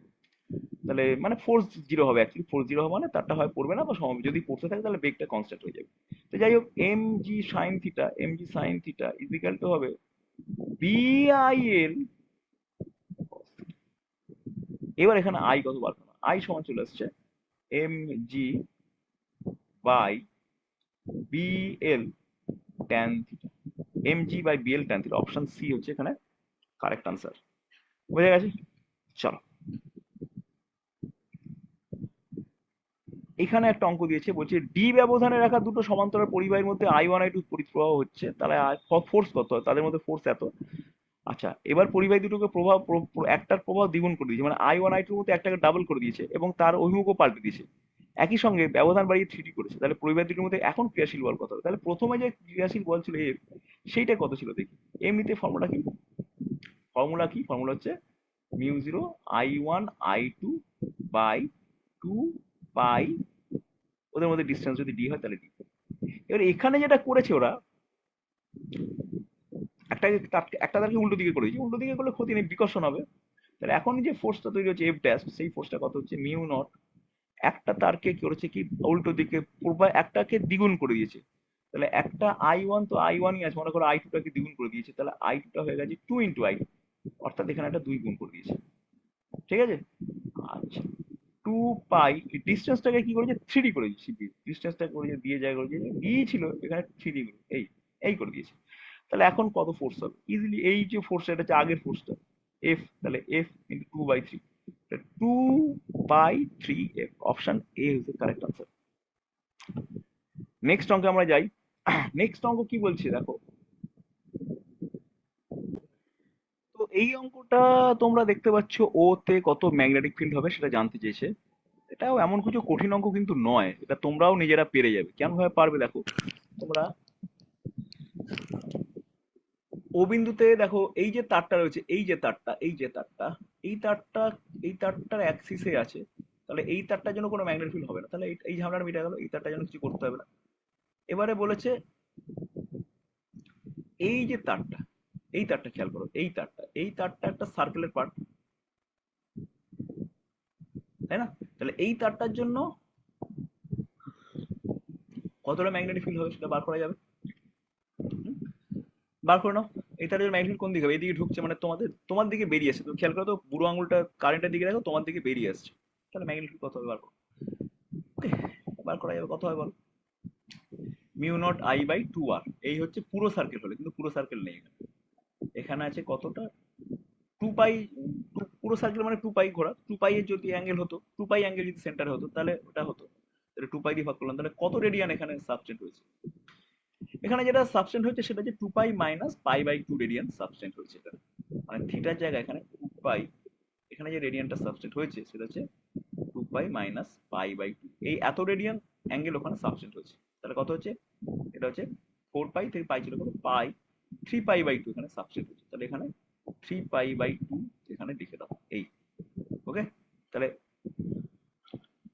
ওটার জন্য এটা হয়েছে, তাহলে পাই পাই কেটে গেল। ওকে, তাহলে এটা হয়ে গেল তোমার থ্রি মিউজিও আই বাই দুই দুগুণে চার, চার দুগুণে আট, এইটা হলো কিনা, হলো তো, বাস। এবার বাকি রইলো এই তারটার জন্য, এটা হচ্ছে অর্ধ অসীম তার, এই তারটা, এটা একটা অর্ধ অসীম তার, তার জন্য ফর্মুলা হচ্ছে mu not I by four pi এটা। হুম, এবার এই দুটোকে যোগ করে দাও, ক্লিয়ার। তাহলে এই দুটোকে যখনই যোগ করবে তোমার answer mu not I by four pi, আর তুমি যদি কমনই নাও, আর এখানে তোমার পড়ে থাকবে হচ্ছে ফোর পাই, আর তাহলে একটা একটা জায়গায় পড়ে থাকবে ওয়ান, আর একটা জায়গায় তুমি পড়ে থাকবে হচ্ছে তোর পাই আর কমন নিচ্ছে, তাহলে একটা উপরে একটা থ্রি বাই টু এরকম একটা পড়ে থাকবে, থ্রি বাই টু পাই এইটা পড়ে থাকবে। তাহলে এই হচ্ছে তোমার আনসার, অপশন বি। ওকে, বোঝা যাচ্ছে তো অঙ্কটা সোজা ছিল, অঙ্কটা অনেকেই হয়তো পেরেছে। নেক্সট এই অঙ্কটা ভালো অঙ্ক। বলছে এখানের ফিগারটায় এল দৈর্ঘ্যের একটা এম এম চৌম্বক দ্বিমেরু ভ্রামক বিশিষ্ট দণ্ডচুম্বক আছে। এবার এই দণ্ডচুম্বকটা অ্যাকচুয়ালি লেন্থ হচ্ছে এল, বাকি দিয়েছে বৃত্তাকার ইয়েতে চাপে বাকি দিয়েছে, কিন্তু অ্যাকচুয়াল লেন্থ এল। তাহলে আসলে এর ম্যাগনেটিক মোমেন্ট মানে দ্বিমেরু ভ্রামক যেটা ছিল সেটা হচ্ছে ম্যাগনেটিক পোলসে, যেটাকে আমি কিউ এম ধরলাম, ইন্টু এদের মধ্যেকার ডিস্টেন্স, এর মধ্যেকার ডিস্টেন্স এল ছিল, তাহলে এল। এখন কত হলো? এখন যখন বেশি দিয়েছি তখন এদের মধ্যেকার ডিস্টেন্স হয়ে গেছে এইটা, এইটা হয়ে গেছে মেরু দুটোর মধ্যে দূরত্ব, তাই না? এই দূরত্বটা কত? এই দূরত্বটা খুব সহজেই বুঝতে পারবে। তুমি এখান থেকে একটা যদি লম্ব টেনে দাও, এখান থেকে একটা যদি কাঁচাং করে একটা দাগ টেনে দাও এত পর্যন্ত, তাহলে এই অ্যাঙ্গেল গুলো হচ্ছে পাই বাই, মানে এটা 30 ডিগ্রি অ্যাঙ্গেল হয়ে যাচ্ছে। তাহলে এইটুকু হচ্ছে r sin 30, r sin 30 একটা পার্ট, মানে এই পার্টটা হচ্ছে r sin 30, তাহলে ওই পার্টটাও যখন আছে তাহলে 2r sin 30। সোজা কথা ভাই, এটা হবে 2r sin 30 মানে হাফ, মানে আর। এখন লেদের মধ্যে ডিস্টেন্স হয়ে গেছে আর। তার মানে এখন যে এম ড্যাশ তৈরি হয়েছে, এম মানে এখন যে ম্যাগনেটিক মোমেন্ট এম ড্যাশ তৈরি হলো সেটা কত হচ্ছে? সেটা হচ্ছে গিয়ে পোল স্ট্রেংথ ইন্টু আর। এই আর এবং এল এর মধ্যে রিলেশন আনতে পারলে অঙ্ক শেষ। তো দেখো, এটা তোমার আর যদি হয়, তোমরা তো জানো S is equal to R theta, তাহলে এখানে লিখবো L is equal to R into theta কত? থিটা হচ্ছে 60 ডিগ্রি হচ্ছে, তাহলে পাই বাই 3। এই হচ্ছে এদের মধ্যে সম্পর্ক। তাহলে এখানে এখানে তুমি তো বলতেই পারো R is equal to 3l by pi, তাহলে কিউ এম হয়ে যাচ্ছে 3l বাই পাই। ওকে, এখন কিউ এম এল হচ্ছে এম, তাহলে Q M into L, Q M into L, এটা হচ্ছে এম, তাহলে M by pi into 3 M by pi হচ্ছে এর আনসার। বোঝা গেল? চলো। আহ চলো চলে যা। এই একটা অঙ্ক রয়েছে, এটা কোশ্চেন ব্যাংক থেকে আমি বেছেছি অঙ্কটা। এই অঙ্কটায় বলছে যে কোনটার কোন পার্টের জন্য কতটা ম্যাগনেটিক ফিল্ড হবে সেটা দেখাতে। ঠিক আছে, এটা দেখাতে বলেছে। এই পার্টটা সোজাই আছে। প্রথমে বলছে এবি পার্টের জন্য কত হবে, এবি পার্টের জন্য 0 হবে, তখন এবি পার্ট মানে তো এইটা, এটা তো অ্যাক্সিসে রয়েছে, ও বিন্দুতে এবি পার্টের জন্য ম্যাগনেটিক 0 হবে, তাহলে এই হচ্ছে একের সাথে মিলে যাবে। তারপর যে বিসি পার্টের জন্য কত হবে, বিসি পার্ট মানে এইটা, এই অর্ধবৃত্তাকার, অর্ধবৃত্তাকার হলে পর তো মিউ নট আই বাই 2 আর হয়, মিউ নট আই বাই 4 আর হবে, তাহলে এইটা হচ্ছে তোমার অর্ধবৃত্ত হলো। এবার বলছে কিনা যে বিসি পার্ট হয়ে গেল, তাহলে CD part, CD part 45 degree angle তৈরি করেছে সিডি পার্ট, তাহলে এটা হবে mu not I by 2 R total angle, টোটালটা হলো 2 পাই অ্যাঙ্গেলের জন্য এটা হয়, তাহলে ওই 245 মানে পাই বাই 4, পাই বাই 4 এর জন্য কত হবে? তাহলে হচ্ছে মিউ নট আই বাই 16।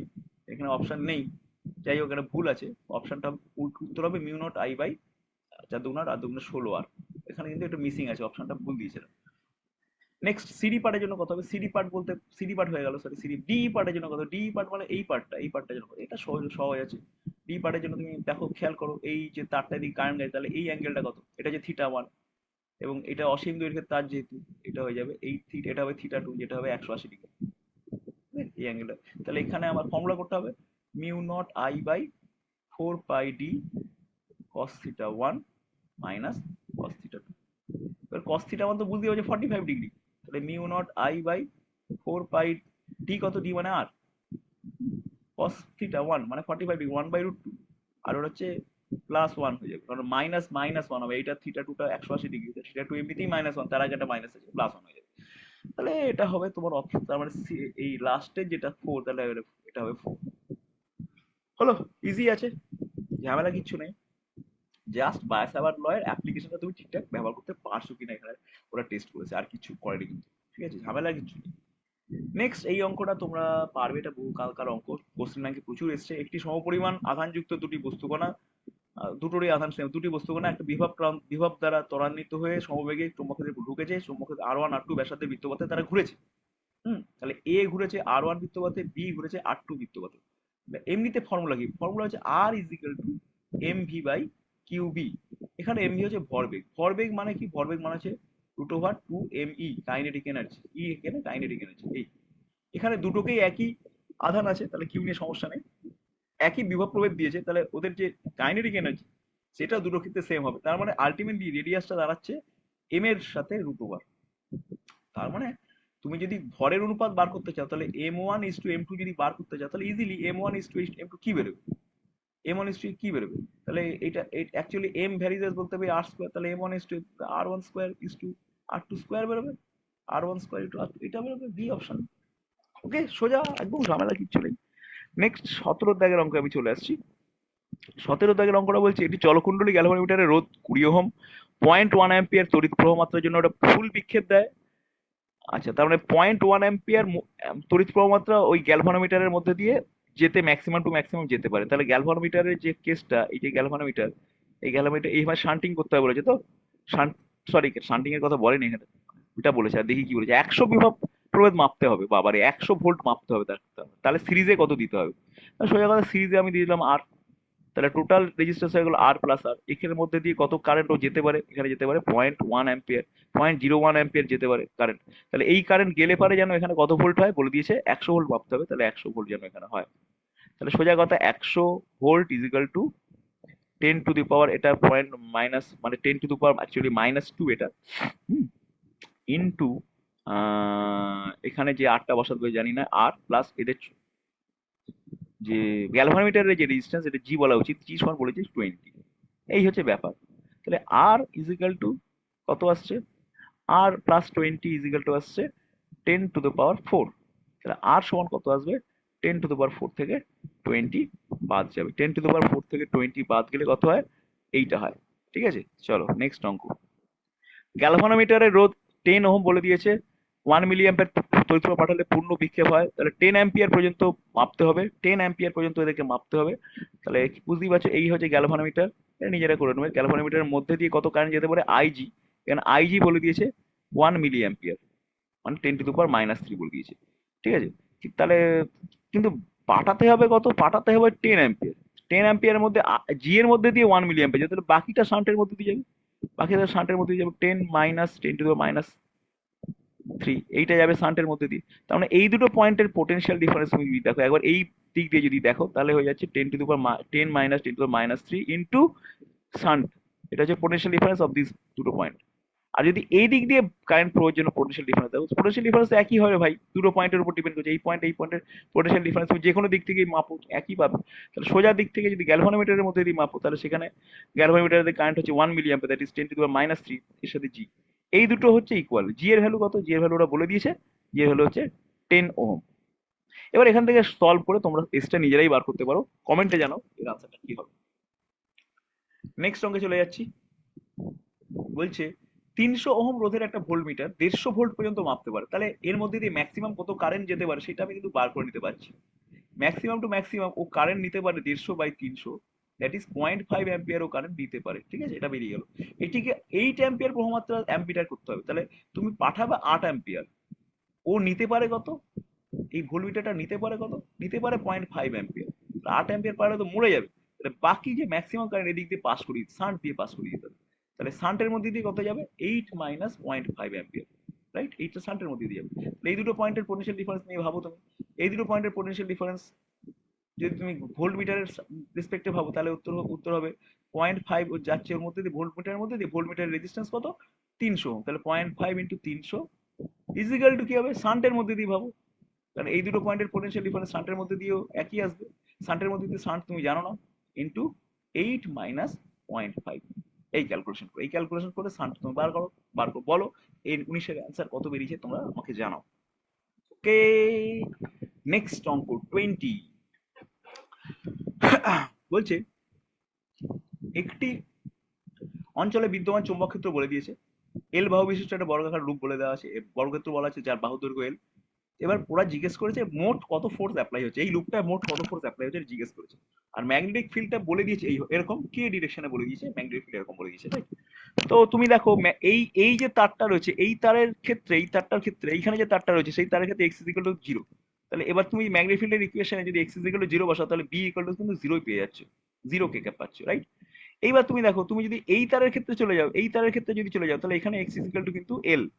তাহলে বি সমান পেয়ে যাচ্ছ এক্স এর জায়গায়, এখানে এই জায়গায় এক্স এর জায়গায় এল এল যদি বসাও, তাহলে এল এল মানে এটা পেয়ে যাবে 1 + 1 2 পেয়ে যাচ্ছ, 2 K cap, 2 B not K cap, 2 B not K cap. এইটা পাচ্ছ তুমি B at point X is equal to L. এখানে বি পাচ্ছ, এইখানে বি, এই তারটা। এবার এই দুটো তারের ক্ষেত্রে, এই দুটো তারের ক্ষেত্রে এই তারের কারেন্ট এদিকে যাচ্ছে, এই তারের কারেন্ট এদিকে যাচ্ছে, এই তারের কারেন্ট এদিকে যাচ্ছে। এবং এই দুটো কারেন্টের ফোর্সের ভেরিয়েশনটাও ঠিক একই টাইপের হবে, কিন্তু অপোজিট হবে, যেহেতু কারেন্ট দুটো উল্টো দিকে যাচ্ছে। তার মানে এই দুটো তারের জন্য আমাকে কিন্তু ফোর্স বার করতে হবে না। ঠিক আছে, দেখে নাও ফোর্স কোন দিকে হবে। ফোর্সের ভ্যালু কি করে বার করতে হয়? ফোর্সের ভ্যালু বার করতে হয় I into L cross B, তাই না? বি ভিতরে ঢুকে আছে এল এদিকে, এই তারের ক্ষেত্রে এল হচ্ছে এইদিকে, এল হচ্ছে এদিকে, তাহলে এল ক্রস বি, বি ভিতরে ঢুকে আছে, তাহলে এল ক্রস বি যদি করো, এল এদিকে এল ওদিকে বি, তাহলে এল ক্রস বি মানে ভিতরের দিকে তারটা, মানে ফোর্স অ্যাপ্লাই হচ্ছে এই তারের জন্য এদিকে নয়, এই তারের জন্য এদিকে ফোর্স অ্যাপ্লাই হবে। এবং একই রকম ভাবে এই তারে তুমি দেখো, দেখো এল ক্রস বি করে দেখো, ফোর্সের ডিরেকশন এদিকে আসবে। তাহলে এই দুটো তারের ফোর্সের ডিরেকশন কিন্তু অপোজিট দিকে আছে এবং একই প্যাটার্নে হবে, দুটো তার সিমিলার আছে সেই জন্য একই প্যাটার্নের হবে। তাহলে এই দুটো তারের জন্য আমাকে ফোর্স ক্যালকুলেট করতে হবে না, আমাকে শুধু ক্যালকুলেট করতে হবে সিডি তারের জন্য ফোর্স, এবং সেটার ম্যাগনেটিক ফিল্ড আমরা অলরেডি বার করে ফেলেছি। এবং ফোর্স কত বার করা খুব সহজ, ফোর্স ইজ ইকুয়াল টু হচ্ছে I into L cross B. এবার এল মানে কি? এল মানে দেখো এটা এদিকে এল, তাহলে আই ইন্টু এল বলতে বোঝাবে, এল বলতে বোঝাবে এল, এল মানে কি ওয়াই এর দিকে আছে, তাহলে L J cap cross B কত বেরিয়েছে, বি হচ্ছে two B not, two B not K cap. এই, তাহলে তোমার অ্যান্সার আসছে two B not L I. এবার জে ক্রস কে করলে কত হবে? I J K, J cross K করলে কিন্তু আই হয়, জে ক্রস কে করলে কিন্তু হয় কত? আই হয়। ওকে, এই হচ্ছে ব্যাপার। এল হচ্ছে ওয়াই, এ হচ্ছে কে, জে ক্রস কে, তাহলে হচ্ছে I. Two B not L I, L I I cap.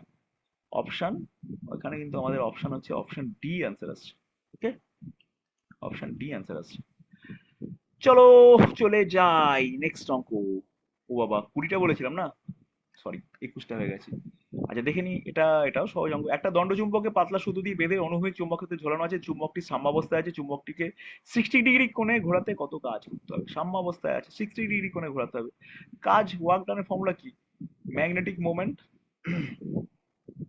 ওকে, তাহলে ঘোরাতে প্রয়োজনীয় কৃত হচ্ছে ডাব্লু। তাহলে নতুন অবস্থানে চুম্বকটিকে ধরে রাখতে প্রয়োজনীয় কাজ, তাহলে ওরা বলেই দিয়েছে ডাব্লু সমান হচ্ছে, মানে এটা পি লেখাটা ঠিক হবে না, চুম্বক বলেছে যেহেতু, এটা লিখতে হবে এমবি, লিখতে হবে কি MB, MB one, MB one minus cos theta. মনে পড়েছে ওয়ার্ক ডানের ফর্মুলাটা? 60 ডিগ্রি করেছে, তাহলে মানে এমবি সিক্সটি, সিক্সটি বসলে হাফ হবে, তাহলে এমবি বাই টু। তাহলে এমবি সমান বেরিয়ে যাচ্ছে, এমবি সমান বেরিয়ে যাচ্ছে টু ডাব্লু, রাইট? এবার ওকে বলেছে কত টর্ক এই অবস্থানে ধরে রাখতে, কত মানে 60 ডিগ্রিতে ধরে রাখতে কত টর্ক দরকার। টর্কের ফর্মুলা তোমরা জানো, টর্ক হচ্ছে MB sine theta, MB sine theta, right? Sine 60, তাহলে এমবি মানে কত? টু ডাব্লু, বেরিয়ে গেছে। সাইন 60 মানে রুট থ্রি বাই টু, কেটে দাও, ডাব্লু রুট থ্রি হচ্ছে তোমার অ্যান্সার, ডাব্লু রুট থ্রি হচ্ছে অপশন বি। নেক্সট কি আছে? বলছে কোন স্থানে বিনতি থিটা চুম্বক মধ্যতলের সাথে ডেল্টা, মানে বিনতি থিটা মানে তুমি বলতে পারো যদি এটা যদি চুম্বক মধ্যতল হয়, যদি চুম্বক মধ্যতল এটা হয়, তাহলে বলতে চাইছে আরেকটা বিনতি কোণ, কোন স্থানে বিনতি বলছে থিটা, ডেল্টা কোণে আনত অবস্থা উল্লম্ব, মানে এইখানে আরেকটা তল আছে যেটা এই তলের সাথে ডেল্টা কোণে আনত, মানে এইখানে যে তলটা আছে সেই তলটা, এই তলটা এরকম, এই তলটা হচ্ছে এর সাথে ডেল্টা, এই তলটা এর সাথে ডেল্টা কোণে রয়েছে, ডেল্টা কোণে রয়েছে, ডেল্টা কোণে রয়েছে, তাহলে এই তলটা হচ্ছে এর সাথে ডেল্টা কোণে রয়েছে। তোমাকে জিজ্ঞাসা করেছে যে ওই তলে বিনতি যদি থিটা ড্যাশ হয়, মানে এই যে তলটা এটা চুম্বক মধ্যতল, এখানে বিনতি হচ্ছে কত? বিনতি কোণ হচ্ছে থিটা, তাহলে আমরা লিখতে পারি ট্যান থিটা, খুব ইজিলি ট্যান থিটা সমান লিখতে পারি, এইখানে হরিজন্টাল কম্পোনেন্ট যদি এইচ হয়, তাহলে ট্যান, আর এটা যদি ভার্টিক্যাল কম্পোনেন্ট ভি হয়, তাহলে আমরা লিখতে পারি tan theta is equal to V by H. জানো তো তোমরা ফর্মুলাটা? আর ওই প্রান্তে যখন চলে যাচ্ছে তখন হয়ে যাচ্ছে ট্যান থিটা ড্যাশ সমান, ভিটা ভি থাকবে, ভার্টিক্যাল কম্পোনেন্ট তো চেঞ্জ হবে না, এই এইচটা পাল্টে যাবে, কারণ এইচ এর যদি ডেল্টা হয় তাহলে এইচ এর এদিকের যে কম্পোনেন্টটা হবে সেটা হয়ে যাবে এইচ কস ডেল্টা। ওকে, তাহলে এইচ কস, তার মানে ট্যান থিটা লাস্ট হয়ে যাবে ভি এইচ কস ডেল্টা। বাস, এইবার এটাকে এটা দিয়ে ভাগ করে দাও, ভাগ করলেই তুমি তোমার আনসার পেয়ে যাবে। ঠিক আছে, বলো এই আনসারটা কত হচ্ছে আমাকে কমেন্টে জানাও। নেক্সট আমরা চলে আসছি 23, এই অঙ্কটা রয়েছে। এই অঙ্কটা কি বলছে? বলছে পরস্পরের সাথে সমকোণে অবস্থিত দুটো উলম্ব তলে বিনতি কোণের মান হচ্ছে, মানে দুটো তল আছে উলম্বভাবে অবস্থিত পরস্পরের সাথে। মনে করো এই একটা তল, একটা তল আমি ছবি হাতেই আঁকি বাবা, এই একটা তল আছে, ঠিক আছে, এই একটা তল, আর একটা পৃথিবীর মধ্যে আরেকটা তল ধরেছে ওরা, আরেকটা তল হচ্ছে মনে করো এইদিকে একটা তল আছে, এইদিকে একটা তল আছে, এই দুটো তল পরস্পরের সাথে 90 ডিগ্রিতে আছে, ঠিক আছে? ভালো কথা। এবার জিজ্ঞেস করছে ওই দুটো তলের বিনতি বলে দিচ্ছে, মানে এই তলে বিনতি হচ্ছে ওরা বলেছে θ1, এই তলে বিনতি θ1, আর ওই তলের বিনতি ওরা বলে দিয়েছে θ2, বিনতি কিন্তু, ঠিক আছে? তাহলে আসল বিনতি কত হবে, মানে চৌম্বক মধ্যতলে ওর বিনতি কত হবে? ঠিক আছে, এই হচ্ছে অঙ্ক। তো চৌম্বক মধ্যতলে বিনতি কত হবে এটা বার করতে হবে। ভার্টিক্যালটা কি আছে, ভার্টিক্যাল কিন্তু যে কোনো তলের জন্য ভার্টিক্যালটা ভি থাকবে। তাহলে প্রথম যে কেস, আমি মনে করলাম আমাদের হরিজন্টাল কম্পোনেন্ট হচ্ছে এইচ, ঠিক আছে? তাহলে প্রথম কেসটা যেটা θ1 এর জন্য আমি যেটা লিখবো tan θ1 কি লিখবো, tan θ1 লিখবো আমি। এটা যেহেতু মনে করলাম এই অ্যাঙ্গেলটা মনে করো ফাই, তাহলে এইটা হয়ে যাবে এইচ কস ফাই। তাহলে tan θ1 সমান লিখবো আমি V by H cos phi. tan θ is equal to V by H, তোমরা জানো V by H cos phi. প্রথমটার জন্য এটা লিখবো আমি। হুম। দ্বিতীয়টার জন্য কি লিখবো, tan θ2 কি লিখবো, ভি বাই, এবার কি লিখবো, এবার এটা যদি ফাই হয় ওটা তাহলে 90 মাইনাস ফাই হবে, কারণ দুটো তলের মধ্যে 90 ডিগ্রি অ্যাঙ্গেল আছে, ওটা 90 মাইনাস ফাই হবে। সেক্ষেত্রে আমার এখানে যে ম্যাগনেটিক ফিল্ডের উপাংশটা হবে সেটা এইচ কস 90 মাইনাস ফাই হবে, that is H sine phi হবে, এইচ সাইন ফাই। তাহলে এখানে লিখবো V by H sine phi. Clear? এবার দেখো তুমি পাচ্ছ কট θ1 পেয়ে যাচ্ছ তুমি এইচ ভি কস ফাই, আর কট θ2 পেয়ে যাচ্ছ তুমি H by V sine phi. এই দুটোকে তুমি স্কোয়ার করে অ্যাড করো, স্কোয়ার করে অ্যাড করলে পাবে cot square θ1 plus cot square θ2 is equal to পেয়ে যাবে H by H square by V square. এবার এইচ বাই ভি মানে কি তোমরা জানো, বিনতি বিনতি কোণে ভি বাই এইচ মানে তো ওইখানকার বিনতি যদি থিটা হয় তাহলে ভি বাই এইচ সমান ট্যান থিটা, তাহলে এইচ বাই ভি সমান হবে কট থিটা, তাই না? তাহলে যাবে কট স্কোয়ার থিটা। তাহলে এই রিলেশনটা দেখো, কোন রিলেশনটা বলেছে যে নিচে কোন সম্পর্কটা θ1 θ2 আর থিটার সাথে কোন সম্পর্কটা ঠিক হবে, থিটা হচ্ছে আসল বিনতি। পরিষ্কার পরিচ্ছন্ন ব্যাপার, তুমি দেখতে পাচ্ছ এই অঙ্কটা বি অপশন হচ্ছে কারেক্ট অপশন। ক্লিয়ার? নেক্সট অঙ্কে এবার আমরা যাবো। বলেছিলাম 20টা অঙ্ক, না সরি, এই কয়টা অঙ্ক বেশি নেওয়া হয়ে গেছে, খেয়াল করিনি। বলছে অ্যাসারশন রিজন আছে, দেখো এটা খুব conceptual assertion reason, magnetic properties থেকে আমি নিয়েছি। ম্যাগনেটিক প্রপার্টিজ থেকে আমি খুব বেশি প্রবলেম আমি নিইনি, কেন ম্যাগনেটিক প্রপার্টিজের ঝামেলা কিছু নেই, খুব সহজ জায়গাটা, ঠিক আছে, খুব সহজ জায়গাটা। এবার এখানে আমি একটা একটা খুব ডিপথের কনসেপ্ট থেকে আমি একটা কোশ্চেন অ্যাসারশন রিজন থেকে নিয়েছি। বলছে কোন পদার্থের ম্যাগনেটিক সাসেপ্টিবিলিটির মান ধনাত্মক হলেও, মানে কোনো একটা পদার্থে কাই সেটা বলছে ধনাত্মক, ধনাত্মক হলেও সেই পদার্থকে ডায়াম্যাগনেটিক অবদান অনুপস্থিত এমনটা বলা যায় না। ভাই যদি তুমি কাই ধনাত্মক পাও, কাই ধনাত্মক মানে তো বুঝতে পারছো সে হয় প্যারাম্যাগনেটিক নইলে ফেরোম্যাগনেটিক হবে, তাই না? তাহলে ওরা বলছে ডায়াম্যাগনেটিক অবদান অনুপস্থিত এমনটা বলা যায় না। আরে প্যারাম্যাগনেটিক আর ফেরোম্যাগনেটিকে, প্যারা আর ফেরোতে, প্যারা যদি প্যারা বা ফেরো যদি হয় তাহলে ডায়া কি করতে হবে? তাহলে তো তোমার শুনে মনে হচ্ছে যে ডায়াম্যাগনেটিক অবদান অনুপস্থিত এমনটা বলা যায় না, এই ব্যাপারটা একদম ভুল বলা হচ্ছে, কারণ এমনটাই বলা যায়, কারণ প্যারা ফেরোতে ডায়াম্যাগনেটিজম কোথা থেকে আসবে, এটা তোমার মনে হচ্ছে তো? অনেকেরই এটা মনে হবে যে ঠিকই কথা, অ্যাসারশনটা এটা ঠিকই আছে, কারণ ডায়াম্যাগনেটিক অবদান অনুপস্থিত, ঠিকই তো বলেছে, কাই যদি জিরো হয় তাহলে ডায়াম্যাগনেটিক কোন দিকে হতে যাবে, ও তো ফেরো নাহলে প্যারা, ওটা ডায়াম্যাগনেটিক নয়।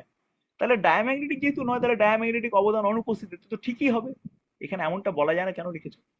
তাহলে অ্যাসারশনটা ভুল আছে, এটা তোমার অনেকেরই মনে হবে, কিন্তু শুনে রাখো সবাই, ডায়াম্যাগনেটিজম এমন একটা প্রপার্টি যেটা সমস্ত ধরনের জিনিসের মধ্যে থাকে, সমস্ত ধরনের মানে মৌলের মধ্যে, মানে মেটালের মধ্যে সমস্ত রকম ধরনের যত ধাতু আছে তাদের মধ্যে ডায়াম্যাগনেটিজমটা কমন আছে, থাকবেই ডায়াম্যাগনেটিজম, ঠিক আছে? সে প্যারাম্যাগনেটিক ফেরোম্যাগনেটিক ডায়াম্যাগনেটিক যাই হোক না কেন।